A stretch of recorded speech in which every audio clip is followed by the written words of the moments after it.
شاعری کا مسئلہ یہ ہے کہ وہ عقلی چیزوں کو یعنی کانسیپٹس کو بیان نہیں کر سکتی کہ اسرافیل جو ہیں وہ آسمانوں کی ندائے بے قراں کو کی نمائندگی کرتے ہیں، یعنی ایک ایسی ہستی جو ندائے بے قراں کی خالق ہو، اس کا یوں اپنے کرنا کے پاس ایک لاش کے طور پر سوئے ہوئے ہونا ایک بہت دہشتناک امیج ہے۔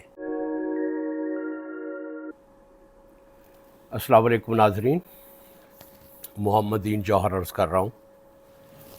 اسرافیل کی موت نور میم راشد کی نظم زیر مطالعہ ہے۔ یہ نظم بہت گہرے مذہبی طرز احساس سے پیدا ہونے والی نظم ہے۔ یہ نظم اسرافیل کی موت پر رجز نہیں پڑتی، یہ اسرائیل کی موت پر نوحہ کرتی ہے۔ اسرافیل کی موت کا غم اسے ہو سکتا ہے جس کے طرز احساس کا حصہ اسرافیل کسی بھی سطح پر رہا ہو۔ اگر ایک سیکولر آدمی، ایک بے دین آدمی جو دینی معتقدات پر یقین نہیں رکھتا، اس کے لیے اسرافیل کا ہونا یا نہ ہونا ایک ہی حیثیت رکھتا ہے۔ اسرافیل کی موت اس شخص کے لیے ایک بہت بڑا سانحہ ہے جس کے عقیدے کا یہ کبھی حصہ رہا ہو اور اب وہ عقیدہ جو ہے وہ قائم نہ رہ سکا ہو تاریخ کے یا معاشرے کے خاص حالات کی وجہ سے۔ تو اسرافیل کی موت کا جو پہلا بند ہے اس میں مرگ اسرافیل پر آنسو بہاؤ، وہ خداؤں کا مقرب وہ خداوند کلام، صوت انسانی کی روح جاوداں، آسمانوں کی ندائے بے قراں، آج ساکت مثل حرف ناتمام، مرگ اسرافیل پر آنسو بہاؤ۔ جیسا کہ میں نے عرض کیا کہ نور میم راشد بہت بڑے امیجز بناتا ہے، اس میں بھی ایک بہت بڑا امیج نور میم راشد نے تشکیل دیا ہے۔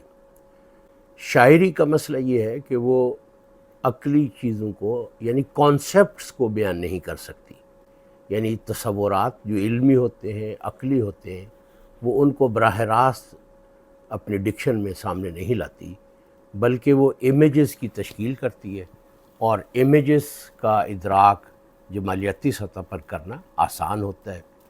ان امیجز کو دیکھتے دیکھتے آدمی اس مانوی کائنات اور اس پوری مانویت سے باخبر ہو جاتا ہے جو اس نظم میں رواں دواں ہوتی ہے۔ تو شاعر کہتا ہے کہ اپنے سامعین سے، سننے والوں سے، پڑھنے والوں سے کہ مرگ اسرافیل پر آنسو بہاؤ، کیونکہ یہ کوئی چھوٹا واقعہ نہیں ہے۔ آنسو انسان اس چیز پر بہاتا ہے جس کے ساتھ اس کا کوئی حسی، جبلی اور سماجی اور جذباتی تعلق ہو۔ جو چیز عقیدے کی سطح پر ہو، اس پر انسان صرف اسی صورت میں آنسو بہا سکتا ہے جب وہ اس کے جذبے کو بھی تشکیل دینے والی قوت بن چکی ہو۔ تو یہ چونکہ جیسا میں نے عرض کیا کہ یہ ایک بہت گہرے طرز احساس سے پیدا ہونے والی ایک نظم ہے، اور مرگ اسرافیل پر آنسو بہانا کیوں ضروری ہے؟ کیونکہ وہ بہت بڑی ایک ہستی ہے جو خداؤں کا مقرب رہا ہے۔ یہاں خداؤں کا لفظ ہے جو صاف ظاہر ہے، اشارہ ہے کہ جو خدا کا مقرب تھا اور وہ خود خداوند کلام تھا۔ یعنی جو سورہ اسرافیل ہے اس کو وہ ایسی آواز ہے جس کو کان نہیں سنتے، جس کو انسان کا وجود سنتا ہے۔ یعنی وہ ایسی آواز ہے جو وجود کو منہدم کر دیتی ہے، اور وہ ایسی آواز ہے جو وجود کو از سر نو پھر سے کھڑا کر دیتی ہے۔ تو اس ایک طرح سے دیکھا جائے تو جو سورہ اسرافیل ہے وہ کن کی توسیع ہے۔ وہ خداؤں کا مقرب، وہ اتنی بڑی ہستی تھی جو آج مر گیا ہے کہ وہ خداؤں کا مقرب رہا ہے اور خداوند کلام ہے، کہ اس دنیا میں جتنی آوازیں ہیں، انسان جو آوازیں بولتا ہے، زبان استعمال کرتا ہے تو اس سے آوازیں پیدا ہوتی ہیں۔ مراد یہ ہے کہ انسان جو بھی حرف و معنی کی کائنات رکھتا ہے جو بھی زبان بولتا ہے اس سے جو بھی آواز پیدا ہوتی ہے، جو بھی معنی اور حرف وہ سامنے لاتا ہے، جو بھی مباحث وہ قائم کرتا ہے، وہ ممکن نہیں ہو سکتے جب تک اسرافیل نہ ہو۔ ہماری آوازوں کا شجرہ نسب آخر کار اس آواز سے جا ملتا ہے جس کا جو اسرافیل کے سور سے پیدا ہوتی ہے۔ اور مرگ اسرافیل پر آنسو بہانا اس لیے ضروری ہے کہ صوت انسانی کی روح جاویداں، کہ صوت انسانی، کلام انسانی کی جو روح جاویداں ہے، یعنی کلام انسانی میں ایسے عناصر جو ہمیشہ باقی رہنے والے ہوتے ہیں، جو زمانے پر غلبہ پا لیتے ہیں اور کرنو زندہ رہتے ہیں، وہ جاویدانی جو ہے صوت انسانی میں، کلام انسانی میں، وہ جاویدانی جو ہے، تھوڑی دیر پہلے جس کو خداوند کلام کہا ہے، یہاں صوت جو ہے وہ کہہ کر انسانی کلام مراد لیا گیا ہے۔ صوت انسانی کی روح جاویداں کہ مرگ اسرافیل جو ہے اس سے صوت انسانی کی جو روح ہے وہ بھی مر چکی ہے۔ انسان کو جو کلام انسانی کو جو جاویدانی نصیب ہوتی ہے، جو اس کو ایک سرمدی، جو ایک اس کو ایک رسائی جو ہے وہ اس کو نصیب ہوتی ہے، تو وہ اسرافیل کے سور کی وجہ سے ہے، کیونکہ ساری آوازوں کا، سارے کلاموں کا، سارے حرف و معنی کا شجرہ جو ہے وہ سور اسرافیل کی اس آواز سے جا کر مل جاتا ہے، اور وہیں سے وہ آوازیں پھوٹتی ہیں۔ یہ دنیا ان آوازوں کا منبع نہیں ہے۔ انسانی کلام میں جو معنی ہے، جو اس میں امید ہے، جو اس میں جمال ہے، جو کچھ بھی کلام میں موجود ہے، وہ سارے کا سارا اس لیے ہے کہ یہ آوازیں اصل میں ماوراء سے ایک ایسے عالم غیب سے جڑی ہوئی ہیں جو ان کو معنی فراہم کرتا ہے اور جو اصل حقیقت کا کنٹینر ہے۔ اور جو سورہ اسرافیل ہے، وہ اسرافیل کی آواز، سورہ اسرافیل جو ہے وہ آسمانوں کی ندائے بے کراں ہے۔ وہ ایک ایسی آواز ہے جو اس کائنات کے ایک سرے سے لے کر دوسرے سرے تک بیک آن سنائی دے گی، اور اس آواز کے سنتے ہی یہ کائنات جو ہے وہ منہدم ہو جائے گی۔ وہ آسمانوں کی ایک ایسی بے کراں جس کا کوئی کنارہ نہیں ہے، بے کراں کا مطلب جس کا کوئی کنارہ نہیں ہے، آسمانوں کی ندائے بے کراں، کہ اسرافیل جو ہیں وہ آسمانوں کی ندائے بے کراں کو کی نمائندگی کرتے ہیں، اور جو سورہ اسرافیل سے پھوٹنے والی آواز ہے وہ کائنات کے ایک سرے سے دوسرے سرے تک بیک آن سنائی دے گی، اور پورے کا پورا وجود جو ہے وہ منہدم ہو جائے گا۔ اور یہاں اس نظم میں ہم دیکھتے ہیں کہ اسرافیل کی موت سے نہ صرف وہ کائنات منہدم ہو جائے گی جو اس ارض سے، اس زمین سے اوپر اور باہر ہے، بلکہ اس زمین پر بھی انسان نے جتنی تہذیبیں اور کائناتیں بنائی تھیں وہ بھی مرگ اسرافیل سے فنا ہوتی ہوئی نظر آ رہی ہے۔ اور اسرافیل جو آسمانوں کی ندائے بے کراں تھی، جو حرف کو اور معنی کو زندگی دیتا تھا، آج خود وہ حرف ناتمام کی طرح، ایک ایسا حرف جو نامکمل رہ گیا ہو، ایک ایسا حرف جو مکمل نہ ہو سکا ہو، آج اس نامکمل حرف کی طرح بالکل خاموش وہاں موجود ہے اس مرگ اسرافیل کے اپنی موت کے بعد۔ اور اس لیے شاعر یہ کہتا ہے کہ مرگ اسرافیل اتنا بڑا سانحہ ہے کہ اس پر آنسو بہانا جو ہے وہ لازم ہے۔ آؤ اسرافیل کے اس خواب بے ہنگام پر آنسو بہائیں۔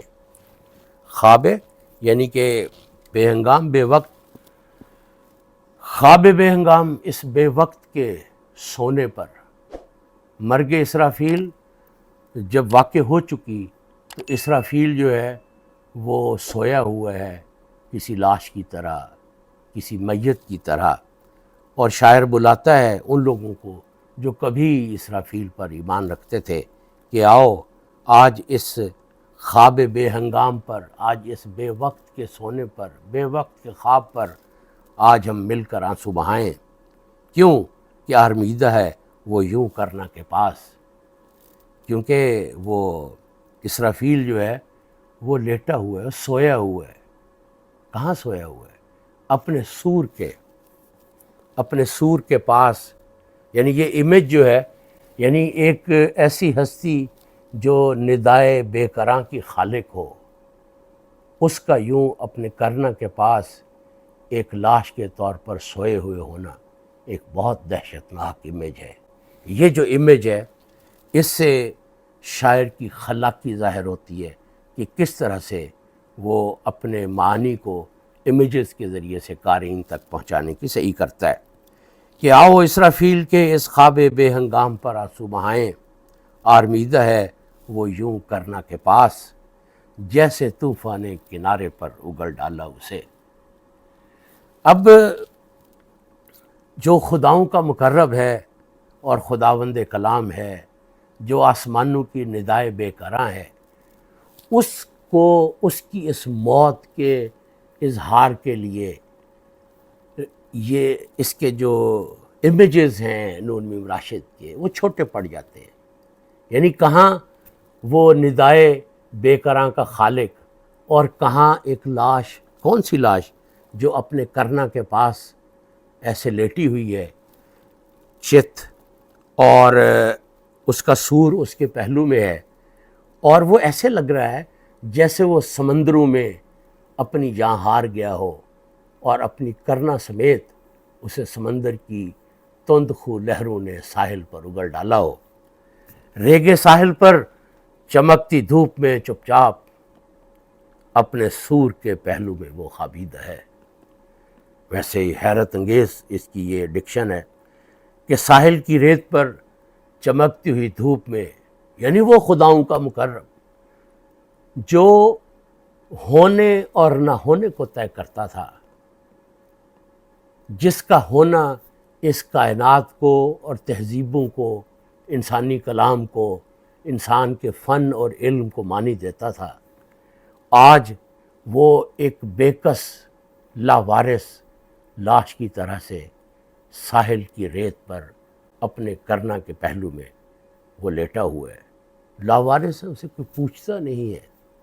کجا یہ کہ اس کا ماننا عقیدے کی بنیاد ہوتا تھا، عقیدے کا لازمی جز ہوتا تھا، اور کجا یہ کہ آج وہ مر چکا ہے، آج ہمارا عقیدہ ہی مر چکا ہے جو ایسی ہستیوں پر یقین لاتا تھا۔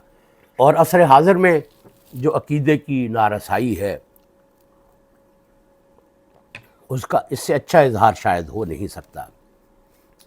جیسے طوفان کنارے پر اگل ڈالا اسے، ریگے ساحل پر چمکتی دھوپ میں چپ چاپ، اپنے سور کے پہلو میں وہ خوابیدہ ہے۔ کرنا اور سور، بیوگل جس کو کہتے ہیں، یا ٹرمپیٹ انگریزی میں کہتے ہیں، تو اس کے ساتھ ایسے وہ سور پڑا ہوا ہے، اور اس کے ساتھ اس کی اسرافیل کی جو لاش ہے وہ ایسے لگ رہا ہے جیسے اپنے سور کے پہلو میں وہ سویا ہوا ہے، جسے ابھی ابھی سمندر کی تند خوں اور بڑی لہروں نے ساحل پر اگل دیا ہے۔ اس کی دستار، اس کے گیسو، اس کی ریش کیسے خاک آلودہ ہے۔ اس کی تو پگڑی، دستار کا مطلب پگڑی، اس کے گیسو یعنی اس کے بال، گیسو جو لمبے لمبے بال رکھے جاتے ہیں ان کو گیسو کہتے ہیں، اس کی ریش اور اس کی داڑھی، وہ بھی لمبی داڑھی، ان پر ایسے ہے جیسے خاک پڑی ہوئی ہو۔ یعنی جب ساحل نے اسے، سمندر نے جب اسے ساحل پر اگل ڈالا، تو اس کی دستار، اس کی گیسو اور اس کی ریش جو ہے وہ سب خاک آلودہ ہیں، مٹی میں اٹے ہوئے ہیں۔ تھے کبھی جن کی تہیں بود و نبود، تہیں کس کی تہیں؟ دستار کی تہیں، اس کی گیسو، اس کی ریش کی تہیں، مراد اس کے سور اسرافیل کی، یعنی وہ اس کی آواز جو تھی وہ بود و نبود کو ظاہر کرتی تھی۔ اس کی آواز بود یعنی ہونے اور نہ ہونے میں فرق کو ظاہر کرتی تھی۔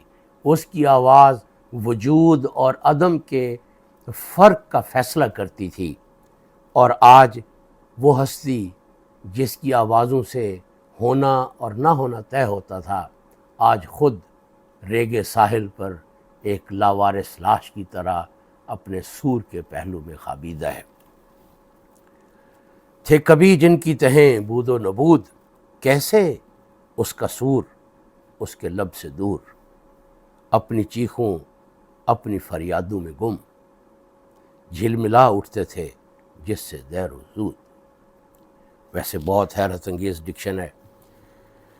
It is a chilling description and it is an extraordinary image۔ یہ غیر معمولی امیج ہے۔ امیج سے مراد ہوتا ہے لفظوں کو ایسے برتنا کہ ایک تصویر سی بن جائے اور بہت بڑی تصویر بن جائے، اور وہ ایسی تصویر جو شاعر کے اس موضوع کے مطابق ہو۔ یعنی اسرافیل کی موت اتنا بڑا واقعہ ہے کہ نون میم راشد اسی طرح اتنی ہی بڑی ڈکشن میں، اتنی ہی طاقتور زبان میں وہ اس امیج کو تشکیل دیتا ہے کہ تھے کبھی جن کی تہیں، جن سے مراد دستار، گیسو، ریش، مراد اسرافیل، خود اسرافیل کی جو آواز تھی وہ بود و نبود کا فیصلہ کرنے والی آواز تھی۔ کیسے اس کا سور اس کے لب سے دور، اور اب ہم دیکھتے ہیں کہ وہ سور جو اس کے لب سے دور ہے، یہاں لب سے دور میں ایک چھوٹا سا اشارہ ہے کہ ہماری جو روایت ہے اس میں کہا یہ جاتا ہے کہ اسرافیل ہر وقت قائم رہتا ہے، کھڑا رہتا ہے، اور جو سور ہے وہ اس کے لبوں کے ساتھ، اپنے لبوں کے ساتھ سور کو لگائے۔ اسرافیل ہر وقت حالت قیام میں رہتا ہے کہ جو ہی اللہ کا حکم آئے اور وہ سور پھونک دے کہ کہیں تاخیر نہ ہو جائے۔ اور یہاں کیا صورتحال ہے؟ کیسے اس کا سور اس کے لب سے دور۔ اب حالت یہ ہے کہ وہ بے کس لاش کی طرح ریگِ ساحل پر پڑا ہے، اور جس کا سور کبھی اس کے ہونٹوں سے الگ نہیں ہوتا تھا، اب وہ اپنے اس سور سے بہت دور ہے، مر چکا ہے، بہت دور ہے، بہت فاصلے ہیں، اپنی چیخوں اپنی فریادوں میں گم۔ اور اپنی چیخوں کون؟ یہ جو سور ہے، یہ سور جو تھا، اس نے تو کائنات کو وجود اور عدم جو ہے اس کا فیصلہ کرنا تھا۔ اب کیا صورتحال ہے کہ صاحب سور کے مر جانے کی وجہ سے، اس کے موت کی وجہ سے، یہ سور جو ہے یہ اپنی ہی چیخوں اور فریادوں میں گم ہو چکا ہے۔ پہلے اس کے سور سے جو ہستی ہے اس میں چیخیں اور فریادیں بلند ہونی تھیں، اور کجا یہ کہ اب یہ اپنی ہی چیخوں اور فریادوں میں الجھا ہوا ہے، اور ہستی کے جو دوسرے مظاہر ہیں ان کو بود اور نبود سے یہ آشنا نہیں کر سکتا۔ اور یہی وہ سور ہے، جھلملا اٹھتے تھے جس سے دیر و زود۔ دیر و زود، دیر کا مطلب دیر اور زود کا مطلب جلدی، مراد وقت۔ یعنی یہ سور کے پھونکے جانے سے وقت جھلملا اٹھتا تھا، وقت یکساں نہیں رہتا تھا، وقت کبھی ٹوٹ جاتا تھا، کبھی وقت قائم ہو جاتا تھا۔ یعنی اس سور سے اگر وجود فنا ہوگا، یعنی اگر سپیس ختم ہو جائے گی تو ٹائم بھی ختم ہو جائے گا۔ یہ سور جو ہے یہ وجود اور یعنی کہ سپیس اور ٹائم دونوں کے لیے وجود اور عدم کا حکم صادر کرنے والا تھا۔ تو وہ کہتے ہیں کہ مرگ اسرافیل پر آنسو بہاؤ، مرگ اسرافیل پر آنسو بہاؤ، وہ مجسم ہم ہمہ تھا، وہ مجسم زمزمہ۔ اس پر آنسو بہانا اس لیے ضروری ہے کہ وہ ہم ہمہ کی جو آواز ہوتی ہے، جو بھاری اور بار بار آنے والی جو آواز ہے ایک ردم کے ساتھ، وہ مجسم ہم ہمہ تھا۔ اور زمزمہ ہوتا ہے یہ ایک ایسی آواز جو ایک طرح سے فوج کی جو پیش رفت ہے اس کے ساتھ وہ سنائی دیتی ہے۔ وہ مجسم زمزمہ تھا، وہ مجسم ہم ہمہ، وہ ازل سے تا ابد پھیلی ہوئی غیبی صداؤں کا نشان۔ وہ کیا تھا؟ ازل سے ابد تک، یعنی جب سے وقت شروع ہوا ہے اور جب وقت ختم ہوگا اس وقت تک جتنی بھی آوازیں ماورا سے زمین پر اتری ہیں وہ اس کی سمبل تھا، اس کا نشان تھا، کیونکہ وہ ساری آوازیں جو ہیں وہ اس کے گھیرے میں تھیں، اور وہ ان ساری غیبی صداؤں سے بڑی صدا تھی۔ یعنی غیبی صدائیں جو سورہ اسرافیل کے علاوہ اس زمین تک پہنچتی تھیں وہ کیا تھیں؟ وہ ہدایت کے لیے تھیں، لوگوں کو وارن کرنے کے لیے تھیں۔ کبھی ان غیبی صداؤں کی وجہ سے عذاب آ جاتا تھا، کبھی ان غیبی صداؤں کی وجہ سے یہ فطرت کا نظام چلتا تھا۔ یعنی وہ غیبی صدائیں جو ہیں وہ پے بپے ازل سے تا ابد اس زمین پر اترتی رہی ہیں، لیکن وہ ساری آوازیں اس آواز سے کمتر تھیں۔ یہ آواز ان ساری آوازوں کو گھیرے ہوئے تھی، اور ازل سے تا ابد جتنی بھی آوازیں اس زمین پر انسان نے سنی ہیں، یہ آواز ان سب سے بڑھ کر تھی جو سورہ اسرافیل سے اٹھنی تھی۔ اور آج مرگ اسرافیل پر لازم ہے کہ ہم آنسو بہائیں، کیونکہ آج وہ آواز جو ازل سے تا ابد پھیلی ہوئی غیبی صداؤں کی ایک علامت تھی، وہ آواز اب باقی نہیں رہی۔ مراد یہ ہے اس نظم میں جو بہت زیادہ اہم چیز ہے وہ یہ ہے کہ جیسے کہ میں نے عرض کیا کہ اسرافیل کی موت سے مراد ہے عقیدے کی موت۔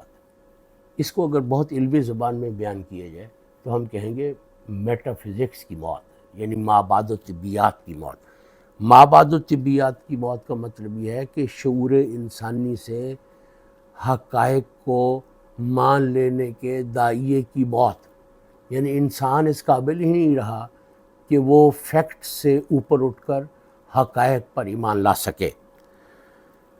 تو اس نظم میں مابعد الطبیات کی موت سے انسانی زندگی پر جو اثرات مرتب ہوتے ہیں ان کی نشاندہی اس میں آگے چل کے وہ کریں گے۔ مرگ اسرافیل سے حلقہ در حلقہ فرشتے نوحہ گر، ابن آدم زلف در خاک و نزار، حضرت یزداں کی آنکھیں غم سے تار، آسمانوں کی صفیر آتی نہیں، عالم لاہوت سے کوئی نفیر آتی نہیں۔ مرگ اسرافیل سے کیا ہوا ہے؟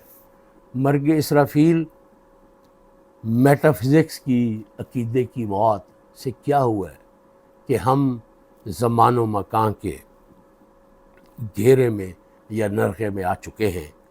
اور بہرحال مرگ اسرافیل سے یہ اتنا بڑا سانحہ تھا کہ حلقہ در حلقہ فرشتے نوحہ گر، کہ فرشتے حلقہ در حلقہ اس کی موت پر نوحہ کرتے ہیں، یعنی حلقہ در حلقہ دائرہ در دائرہ بنا کے نوحہ گر اس کا ماتم کر رہے ہیں۔ اور ابن آدم بھی اس غم میں برابر کا شریک ہے کہ اس کا سر بھی خاک میں ہے، اس کا سر بھی مٹی میں مل چکا ہے، اس کی سوچیں، زلف سر مراد ہے، اس کی سوچیں مٹی میں مل چکی ہیں۔ مابعد الطبیات کی، شعریات کی، میٹا فزکس کی موت سے ابن آدم زلف در خاک، کہ ابن آدم کا سر مٹی میں ہے، اس کے افکار مٹی میں ہیں، اس کا ذہن مٹی میں ہے، وہ خود مٹی میں ہے، وہ نزار، اور وہ انتہائی درماندہ اور لاچار و کمزور ہو چکا ہے۔ اس میں کوئی طاقت باقی نہیں رہی۔ یہ طاقت جو تھی یہ انسان کو عقیدے سے حاصل ہوتی تھی، مابعد الطبیات سے حاصل ہوتی تھی، حقائق کے ساتھ جڑ جانے سے حاصل ہوتی تھی، لیکن یہ انسان کی طاقت ختم ہو گئی ہے اور وہ درماندہ و لاچار و بے بس ہے اسرافیل کی موت کے بعد۔ حضرت یزداں کی آنکھیں غم سے تار، اور حضرت یزداں اس غم سے، اسرافیل کی موت سے حضرت یزداں بھی بہت غمگین ہیں، اور ان کی آنکھیں بھی غم سے تاریک ہو گئی ہیں۔ حضرت یزداں یعنی خدا، غم سے تار کا مطلب تاریک، اندھیری۔ حضرت یزداں کی آنکھیں بھی مرگ اسرافیل جیسے بڑے سانحے سے تاریک ہو چکی ہیں، یعنی اس خدا کو بھی کچھ نہیں سوجھ رہا جس کا مقرب اس بے کسی کی حالت میں ریگ ساحل پر اپنے سور کے ساتھ قابیدہ ہے۔ اب ہوا کیا ہے کہ آسمانوں کی سفیر آتی نہیں۔ اب آسمانوں سے، اب دنیا، حقائق کی دنیا سے، اب عالم غیب سے کوئی سفیر، کوئی آواز نہیں آئے گی، کچھ بھی نہیں آئے گا۔ وہاں سے انسان منقطع ہو چکا ہے، یعنی عقیدے کے خاتمے سے جو حقیقت الحقائق ہے، انسان اس کے ساتھ مکمل طور پر منقطع ہو جاتا ہے، اور عالم لاہوت سے آسمانوں کی سفیر آتی نہیں کہ اب غیب سے کوئی خبر آنے والی نہیں ہے۔ اب یہ خبروں کا سلسلہ ختم ہو گیا ہے۔ ایمان کے خاتمے کے ساتھ ہی جب انسان کا ماوراء سے، غیب سے، عالم ملکوت اور لاہوت سے کوئی تعلق ہی باقی نہیں رہا، تو وہاں سے خبر کیا آنی؟ مطلب وہاں کی کوئی بات اب انسان کو سجھائی دینے والی نہیں ہے کہ عالم لاہوت سے کوئی نفیر آتی نہیں۔ اور عالم لاہوت جو خاص حضور قدس کا جو مرتبہ ہے، اس کو عالم لاہوت کہتے ہیں، کہ عالم حضور قدس کا یعنی جو ایسا یہ مرتبہ ہے وجود کا کہ جہاں خدا کی ذات جو ہے وہ منقطع الاشارات ہو جاتی ہے، اس کو یوں کہا جا سکتا ہے۔ یعنی حضور قدس کا درجہ ہے، عالم لاہوت کا درجہ ہے، جس کا علم بھی ممکن نہیں ہے، جس کے بارے میں کچھ کہا بھی نہیں جا سکتا۔ غیب الغیب ہے یہ، کہ عالم لاہوت سے کوئی نفیر آتی نہیں، نفیر سیٹی۔ عالم لاہوت سے بھی اب کوئی آواز نہیں آئے گی۔ اب خدا اپنے بندوں سے لا تعلق ہو چکا ہے۔ کیوں کہ بندے، جیسے قرآن مجید میں بھی آتا ہے نا، کہ جب انسان اپنے خدا کو بھول جائیں گے تو اللہ تعالیٰ بھی انہیں بھول جائے گا۔ اس طرح کی ایک امیج یہاں تشکیل ہو رہا ہے۔ یہ لفظی طور پر یہی باتیں نہیں ہیں، حقیقت یہ ہے کہ یہ بہت ہی گہرے مذہبی طرز احساس سے پھوٹنے والی نظم ہے، اور اس میں جو کرب ہے، جو اس میں علم ناکی ہے، اور اس میں جو ایک دہشت ناکی ہے اس نظم میں، وہ بخوبی محسوس کی جا سکتی ہے کہ اچانک سے ایک آدمی جو ان ساری چیزوں پر کو عزیز جان رکھتا تھا، ایک دن صبح اٹھتا ہے تو اس کو اندازہ ہوتا ہے کہ اس کو خبر ملتی ہے کہ اسرافیل کی تو موت ہو گئی ہے۔ تو جب وہ اپنے اندر جھانکتا ہے تو وہ دیکھتا ہے کہ اصلاً میرے اندر جو خدا کا حضور تھا اس کا خاتمہ ہو گیا ہے، میرے اندر جو خدا، میرے وجود میں اس کی جو پریزنس تھی اس کا خاتمہ ہو گیا ہے۔ میں بطور انسان، آج کا جدید انسان جب اپنے اندر جھانکتا ہے تو وہ پہلی بات یہ محسوس کرتا ہے کہ وہ کسی عقیدے کے قابل نہیں رہا، کسی چیز کو مان لینے کی استعداد سے محروم ہو گیا ہے، کہ عالم لاہوت سے کوئی نفیر آتی نہیں، اور عالم لاہوت سے اب کسی قسم کی کوئی آواز نہیں، سیٹی کی آواز نہیں آتی۔